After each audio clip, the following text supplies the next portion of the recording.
Voilà, c'est une palmeraie de 52 km².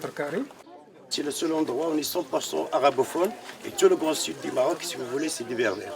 Donc on est dans un endroit un peu spécifique. Pour avoir une palmeraie oasis, il faut le palmier d'Atiloui. Il s'occupe de l'atmosphère. Il va créer un microclimat favorable pour le développement des restes. La plupart de nos adhérents sont des personnes françaises. On a quelques personnes étrangères, francophones. Et ce qui est depuis 10 ans, on a surtout, ce qui est intéressant, c'est qu'on a de plus en plus d'agronomes, de paysans et d'agriculteurs, puisque depuis maintenant 15 ans, on développe l'homéopathie pour les plantes, pour les animaux et pour les humains. Pour relever les symptômes, il faut déjà connaître, il faut avoir voilà, une référence. Donc le référentiel, c'est la plante, connaître le phénotype de la plante à l'état normal. Donc, essayez de voir toutes choses, par exemple sur les feuilles ou sur les branches, tout ce qui vous paraît bizarre. D'autant plus que la plante ne parle pas. Elle a son langage, mais il faut le connaître. Ouais, mais pourquoi il y a ces petits points? Peut-être parce qu'il y a une agression virale ou non, il y a une agression d'un insecte, ce sont des piqûres d'insectes. Ah, piqûres d'insectes, oui. La quantité qui est utilisée, c'est 1 granule par hectare. De jour, et les insectes partaient de la vigne. Elles laissaient les vignes et marchaient par la vigne et sortaient du champ. Et l'agriculteur était... Je n'ai jamais vu ça. Et l'agriculteur, il avait 40 ans d'expérience, il n'avait jamais eu cet insecte, il n'avait jamais eu cette réaction qu'une insecte faisait ça, marchait. Pourquoi tu as choisi Belladonna? Parce que je connaissais les champs. Ces champs étaient, les vignobles étaient jeunes, 2 années. Avant de planter les champs, ils ont fait des mouvements de terre pour faire un grand parcelle de 10 hectares. Dans une place qui est très montagneuse, il n'y a pas parcelle si grande. Et tout le sol était carbonate calcique. Et 12 jours avant, a commencé un bac de chaleur, très forte, en plein juin, c'est très rare.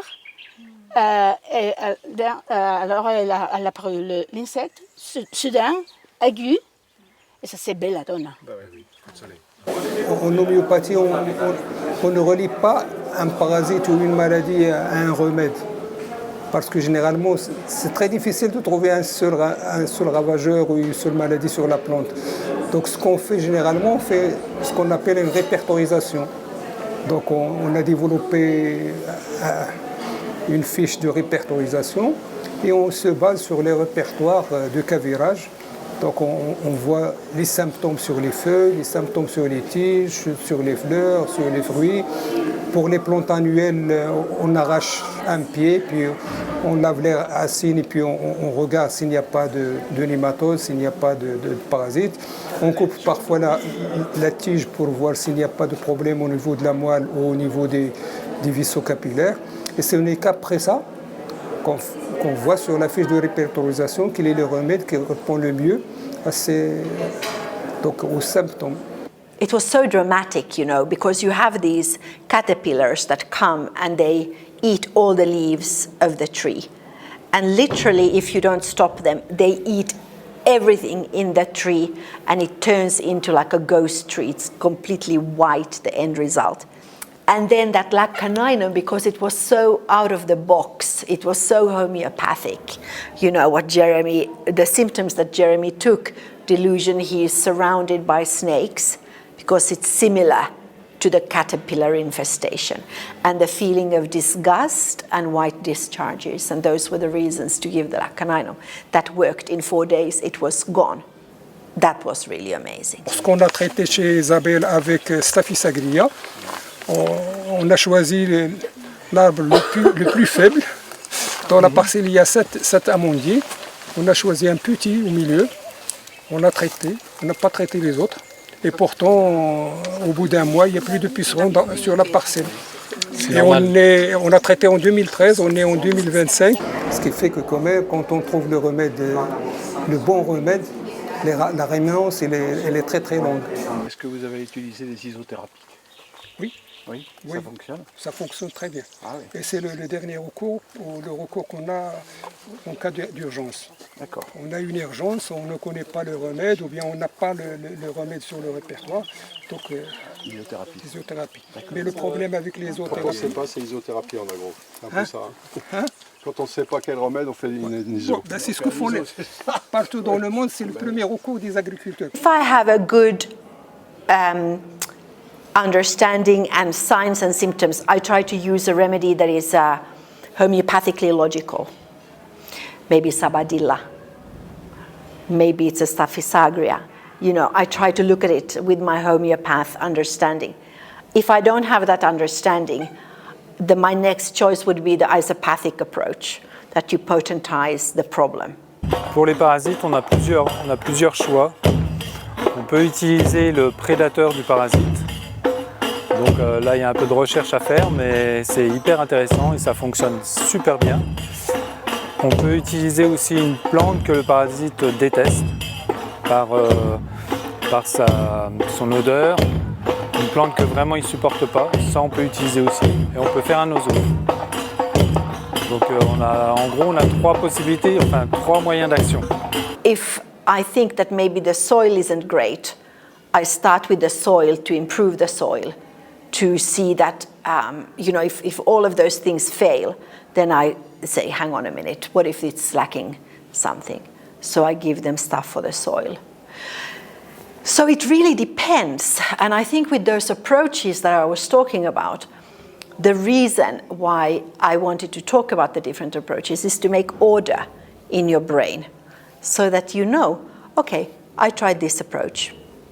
It was so-so. I'm going to now try this one. So you rule out different methodologies, basically. On avait acheté de la semence de févrole et quand on a semé, il y avait à peu près entre 8 et 10% des graines qui étaient bruchées, enfin qui avaient eu de la bruche, due à un coléoptère.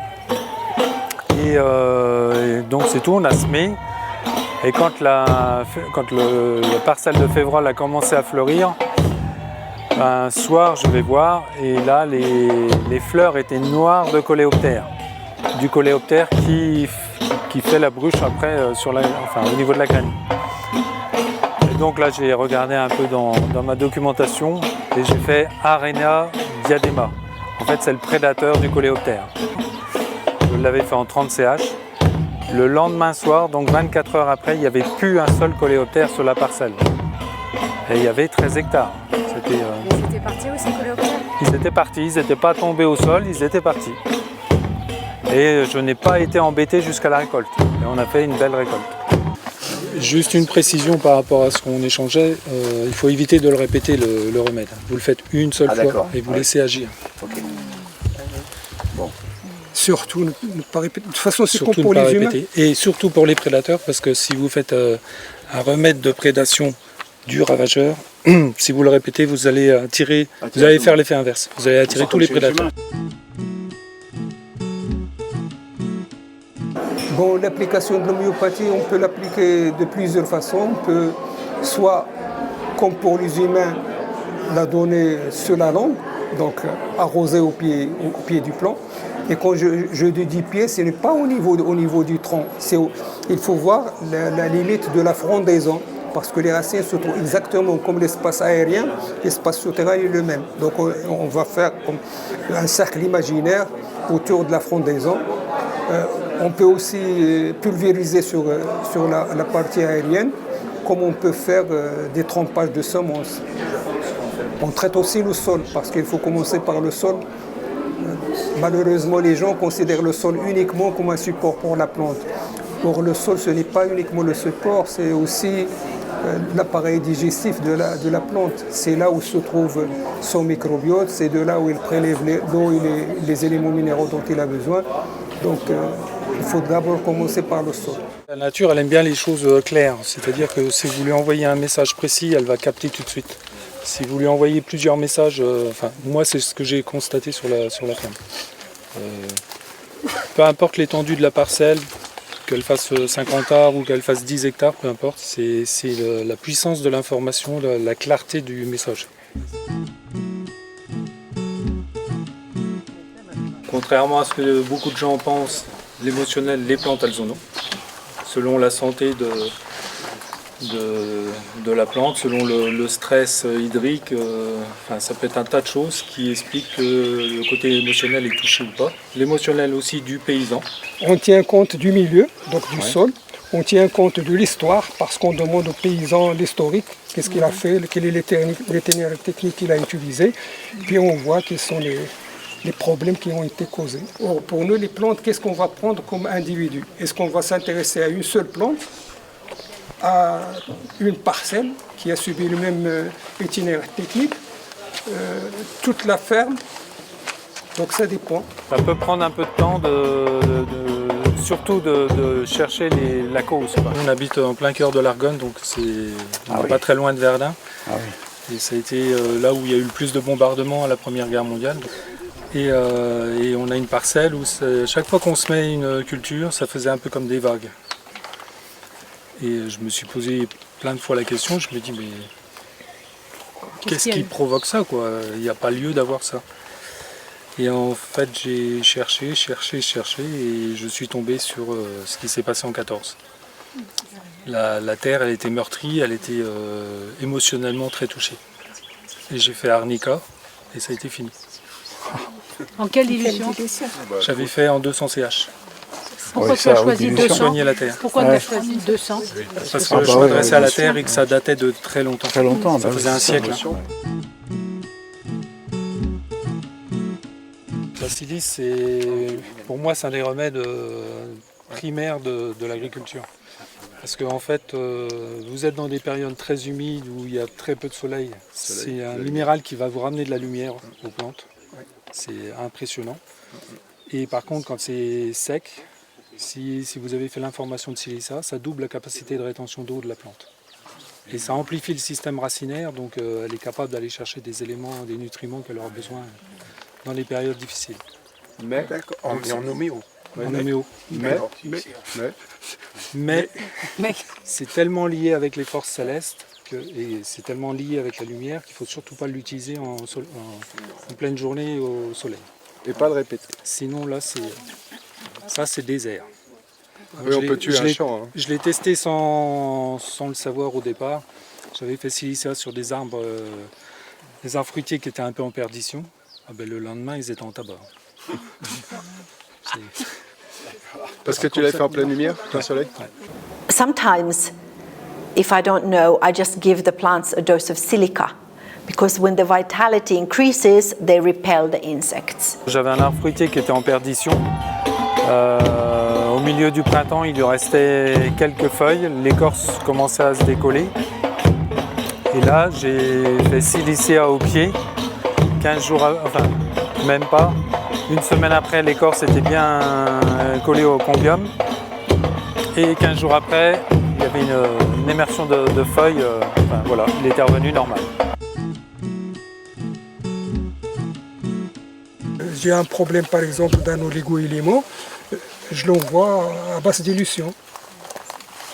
J'ai un excès d'un remède, par exemple, on a essayé ça en France, on a un problème d'excès de potasse sur la pomme de terre, ce qui a causé une carence induite de magnésium. Vous savez, en agriculture, on n'a pas de moyens pour corriger, mais lorsqu'il a utilisé Calcarea carbonica en haute dilution, il a utilisé 30 CH, il a fait des analyses, 2 jours après, des analyses de feuilles, les feuilles sont équilibrées, il n'y a plus de problématique. Alors que les carences, ce n'est pas un problème en agriculture. À la limite, on peut acheter un engrais et on le fait entrer une pulvérisation foliaire et on corrige. Mais les excès, c'est un problème. Parce que la difficulté, c'est que tous les éléments minéraux sont liés entre eux. Ah, c'est ça. Un excès peut entraîner un blocage d'un autre élément. Ce qu'on a découvert, c'est que quand on fait des informations homéopathiques de minéraux, on est capable, pour des excès, de ramener à l'équilibre. Mais quand on est en déficit, on est capable de ramener aussi à l'équilibre. Ce qui est merveilleux, quoi.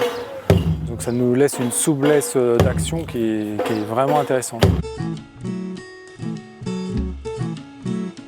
Lorsqu'on veut passer de l'agriculture chimique à l'agriculture biologique ou écologique, donc il conseille d'abord de faire un azote du sol, parce que c'est le sol qui connaît son historique. Donc on fait un premier traitement, et puis on le suit avec un traitement de Nux vomica, pour essayer d'enlever la toxicité. Par expérience, on a vu que le kéfir, c'était un super produit pour détoxifier. Allez, le kéfir. En fait, mais en 5 alors, ou en 3 alors. Non, le kéfir, hein, la matière. La matière, oui. Ah, mais vous ne l'envoyez pas en dynamisé. On peut le l'épandre sur la parcelle, on peut faire un tas de Tout choses. le lacte fermenté. Ça inonde. Il y a des expériences très bonnes En avec fait, le les lacte bactéries fermenté. lactiques consomment les molécules chimiques. Ah oui, d'accord. Ouais. Et on s'en est Mais là, aperçu. c'est good, ça marche aussi. Oui, On s'en est aperçu comment, je vous dis ça rapidement. J'ai un collègue qui était en bio depuis peut-être 10-15 ans avant nous. Et quand il est passé du conventionnel au bio, il stockait ses céréales dans un bâtiment. Et puis un jour, l'organisme bio fait un contrôle pour voir s'il y avait des traces de pesticides et tout ça. Et il trouve des traces. Et donc l'agriculteur il dit mais c'est pas possible, ça fait plusieurs années que je ne traite pas, enfin il n'y a pas lieu d'en avoir. Et ben ils ont fait des prélèvements sur les parois des murs des cellules de stockage. Les produits chimiques étaient dans les parois. Il a arrosé tous les murs avec le kéfir, ça a été réglé. On a eu l'expérience avec l'INRA de Dijon, il y a une douzaine d'années, où eux, ils avaient fait des tests pour nanifier les adventices. Ils avaient nanifié les adventices dans un milieu naturel, et ils avaient nanifié les adventices sous serre. Et en fait, les résultats étaient totalement opposés. La nanification en pleine nature marchait super bien, la nanification en serre faisait l'effet inverse. Ça les dynamisait. Donc, au lieu d'avoir des adventices qui étaient hautes comme ça, elles étaient... Suite à des recherches de l'INRA, on a découvert que en envoyant plusieurs dilutions de la plante à la plante qui est présente dans la parcelle, et ben en fait on brouillait le récepteur de la plante, et ce qu'on s'est aperçu c'est qu'en brouillant le récepteur de la plante stoppe sa croissance. Et c'est quelque chose, enfin c'est une découverte géniale quoi. Parce qu'on ne détruit rien. En plus, ça fait comme un petit couvert au niveau du sol quand il y a des périodes très sèches. Et ça laisse la culture se mettre en place. En fait, on prélève les plantules, les plantules d'adventice. On les prélève vraiment au stade plantule. Et on les dynamise. Et on renvoie la dynamisation en plusieurs dynamisations. En 5, en 7, en 9, en 15 et en 30 CH. Alors la plantule, elle va arriver à graines, à maturité, mais sauf qu'une kénopode qui pourrait faire 80 cm de haut, elle va faire entre 10 et 20. Donc si vous regardez ce paysage-là, vous allez voir les palmiers dattiers dans un premier niveau et une deuxième strate d'arbres fruitiers en deuxième niveau. Et en bas, normalement, quand il y a de l'eau, il y a les cultures fourragères et céréalières. Donc cette structure en 3 strates, ça s'appelle oasis. La maladie qu'on appelle ici, vernaculairement, on l'appelle le bayoud, c'est une maladie cryptogamique qui est causée par un champignon qui s'appelle Fusarium oxysporum forma specialis albidinis. Alors ce champignon, c'est un champignon normalement qui se trouve dans le sol. Donc il pénètre par les racines, il monte par les vaisseaux capillaires, la plante réagit, ce qui fait qu'il y a obturation des vaisseaux. Et les premiers symptômes qu'on voit, c'est au niveau d'une palme de la couronne moyenne. On voit que la palme commence à jaunir puis à sécher d'un côté, ça monte jusqu'à l'extrémité de la palme et puis ça revient de l'autre côté, ce qui fait que parfois on va trouver une palme avec une moitié sèche et une moitié verte. Et malheureusement, lorsqu'on voit ces symptômes, le palmier n'a plus qu'entre 6 mois et 2 ans pour mourir si on ne fait rien. Alors qu'est-ce qu'on fait ici? Les agriculteurs généralement ils essaient d'allumer le feu sur le palmier. Comme ça, ils pourront désinfecter, donc tuer les champignons par la chaleur. mais ça ne réussit pas toujours et parfois ça peut même détruire l'arbre. L'homéopathie, on a essayé quelques souches. On a quand même des souches qui ont arrêté le développement du parasite. On a Calcarea carbonica, on a Silicia, on a Aurum metallicum, on a aussi un pied qu'on a traité avec Ocimum suivi de Psorinum. Alors, donc, mais il y a d'autres alternatives. On pourrait peut-être faire des isothérapiques, faire des isothérapiques du sol parce que le champignon est dans le sol. On peut aussi faire un isothérapique du bayou, du fusarium lui-même. On peut aussi faire un isothérapique des variétés résistantes. Donc il y a beaucoup de choix. Dans les pays d'Amérique latine, il y a beaucoup de recherches. D'ailleurs, au Brésil, après le Covid, il y a plusieurs cycles de master dans les écoles d'agronomie pour la formation d'agro-homéopathes. Et je crois que c'est partout dans le monde, ce n'est pas uniquement en Amérique latine. Il y a aussi en Inde, il y a même en Europe.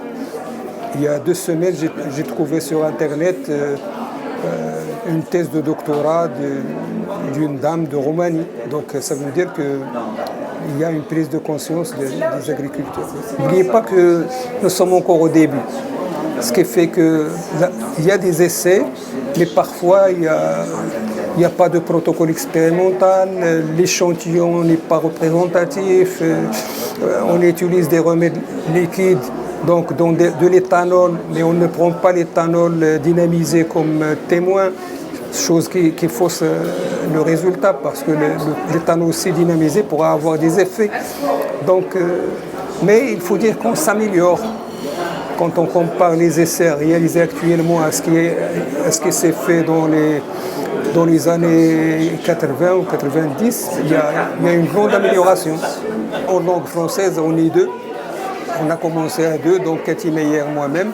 Maintenant, il y a beaucoup d'agriculteurs français qui me dépassent parfois en connaissance parce que eux, ils font ça tous les jours. Si vous prenez le cas d'Éric Zins, lui, c'est son plat quotidien. Donc, c'est tout à fait normal qu'il aurait plus d'expérience que moi et par conséquent qu'il aura plus de recul. Première formation a eu lieu au Maroc, puisqu'on n'a pas les freins et les contraintes qu'on peut trouver en France. Mais depuis maintenant 10 ans, on organise régulièrement des formations d'agro-homéopathie en France et qui ont le mérite d'être prises en charge par la MSA. C'est-à-dire que les agriculteurs peuvent avoir leur formation prise dans le cadre de la formation continue par la MSA. Donc c'est le paradoxe, un peu l'originalité, c'est que dans le même temps, la sécurité sociale dérembourse l'homéopathie pour les humains en disant que ça ne sert à rien, que c'est qu'un effet placebo. Et dans le même temps, la MSA, qui est la sécurité sociale des agriculteurs, finance les formations d'agro-homéopathie pour les paysans. Donc, cherchez l'erreur. Comme tous les techniciens du monde, j'étais formaté chimie. Donc pour moi, il faut quand même une certaine dose, qu'on appelle la dose létale, pour pouvoir traiter un ravageur ou une maladie. Et je ne voyais pas à l'époque comment un petit granule de sucre puisse faire quelque chose, parce qu'il n'y a pas de matière. Mais moi, je crois au proverbe qui dit qu'il faut voir pour croire. Donc on a entrepris des essais, on a eu des résultats au moins de 48 heures, donc c'est tout à fait normal que je sois bouleversé. Surtout au niveau de la cloque du péché, parce que la cloque du péché, on l'a traitée un lundi après-midi et on est revenu le mercredi matin pour voir le résultat. Et on a été étonné de trouver que les feuilles se sont déployées et que là où il y a le champignon, il y a asséché et dans certains endroits il y a des trous.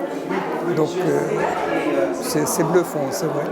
I can't say that everything is going to have immediate results. I think that you have to build up it up. It's not going to happen overnight. On a multiples possibilités avec l'homéopathie, c'est ça qui est génial. Il y a pratiquement pas de limite. Il faut juste bien réfléchir, voir quels sont les symptômes et quelles sont les causes qui entraînent les symptômes que l'on voit.